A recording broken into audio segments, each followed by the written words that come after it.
अब बौद्ध न्याय में अनुमान पर आज चर्चा करेंगे। अन्य दर्शनों की भांति बौद्ध न्याय में भी अनुमान दो प्रकार का है, स्वार्थानुमान और परार्थानुमान। परार्थानुमान शब्दात्मक है, स्वार्थानुमान ज्ञानात्मक है। जो ज्ञान त्रिरूप लिंग से उत्पन्न होता है और जिससे अनुमेय का ज्ञान होता है वह स्वार्थानुमान है। प्रत्यक्ष की तरह स्वार्थानुमान में भी प्रमाण का फल समझ लेना चाहिए।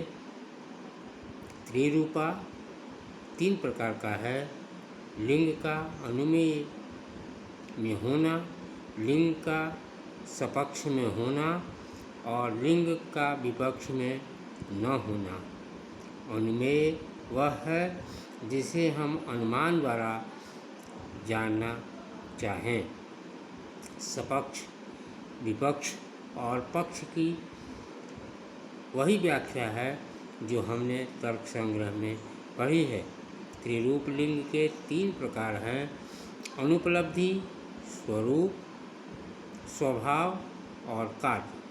अनुपलब्धि, स्वभाव और कार्य। अनुपलब्धि का उदाहरण है, उस देश में घट नहीं है, क्योंकि यद्यपि वहाँ ज्ञान का लक्षण है किंतु घट का ज्ञान प्रतिपत्ता को नहीं, ज्ञान का जनक घट ही है। चक्षु आदि भी है, दृश्य घट के अतिरिक्त प्रत्यगांतर है और उसका सन्निकर्ष है, जिसे यहाँ अनुपलब्धि कहा है।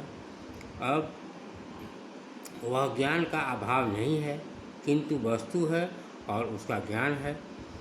स्वभाव हेतु का उदाहरण है, यह वृक्ष है क्योंकि इसमें सिसपा है। यहाँ यह अर्थ है कि इसके लिए वृक्ष का व्यापार हो सकता है, क्योंकि इसके लिए सिसपा का व्यवहार हो सकता है। यहाँ सिसपा तत्व जो कि सिसपा का स्वभाव है, हेतु कार्य हेतु का उदाहरण है। यहाँ अग्नि है क्योंकि यहाँ धूम है। यहाँ धूम जो कि हेतु है, अग्नि का कार्य है। इस तीन हेतु में स्वभाव और कार्य विधिपरक वस्तु को बतलाते हैं। अनुपलब्धि प्रतिषेध है। अनुपलब्धि के 11 भेद हैं। प्रतिषेध के स्वभाव से अनुपलब्धि, जैसे कि यहाँ धुआं नहीं है क्योंकि यहाँ उपलब्धि में के लक्षण प्राप्त होने पर भी अनुपलब्धि प्रतिषेध के कारण भाव से कार्य का अनुपलब्धि, जैसे यहाँ धूमोत्पत्ति का अनुपहत सामर्थ्य रहने के कारण नहीं है क्योंकि धूम का अभाव है। और व्याप्त का जो व्यापक धर्म है उसकी अनुपलब्धि है, जैसे यहाँ सिसपा नहीं है क्योंकि यहाँ व्यापक और वृक्ष का अभाव है। प्रतिषेध के स्वभाव के विरुद्ध की उत्पत्ति, जैसे यहाँ शीत का स्पर्श नहीं है क्योंकि यहाँ अग्नि है। प्रतिषेध में जो विरुद्ध है उसका कार्य की उपलब्धि, जैसे यहाँ शीत का स्पर्श नहीं है क्योंकि यहाँ धूम है।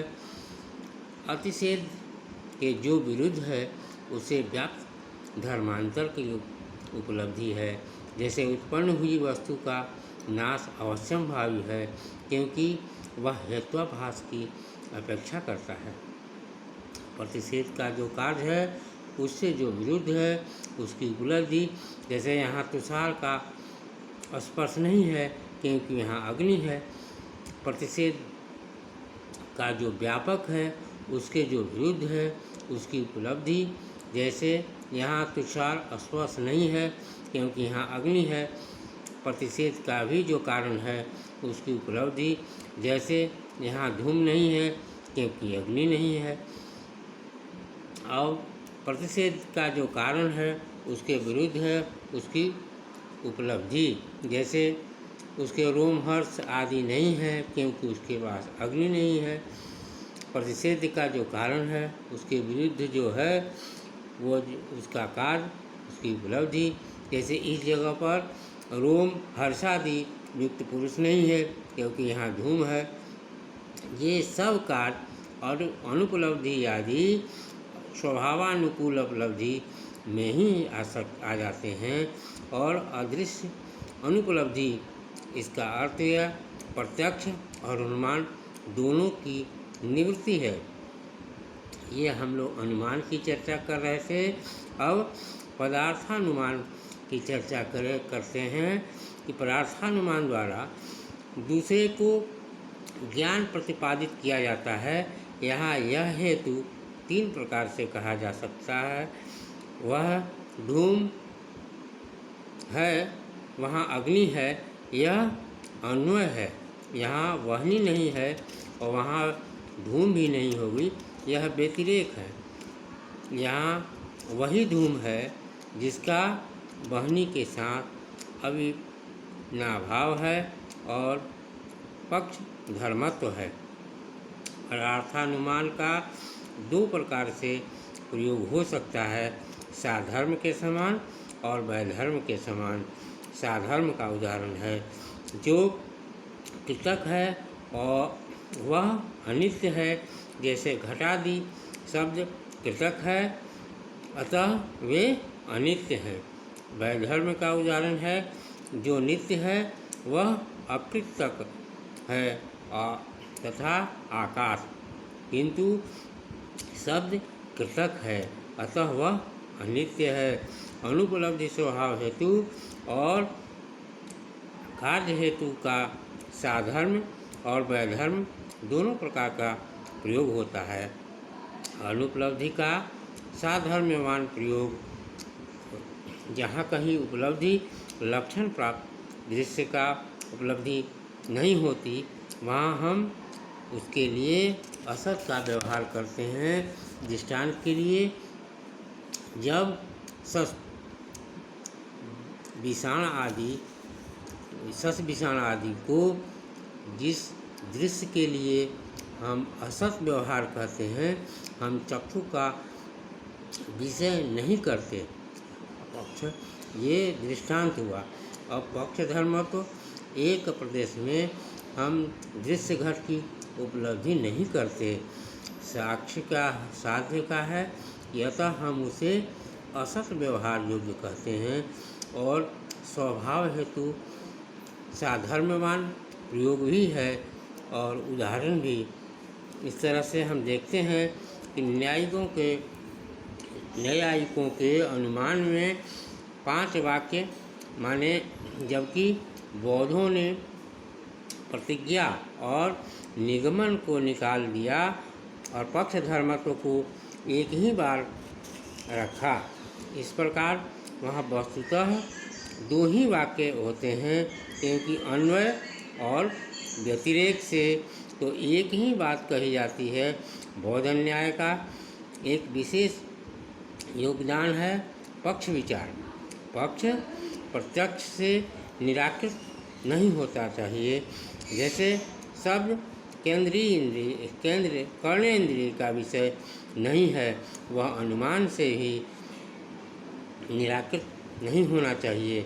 जैसे शशि चंद्र शब्द का वाच्य नहीं है, यहाँ स्ववचन से ही निराकृत नहीं होना चाहिए, उपमान प्रमाण नहीं होता।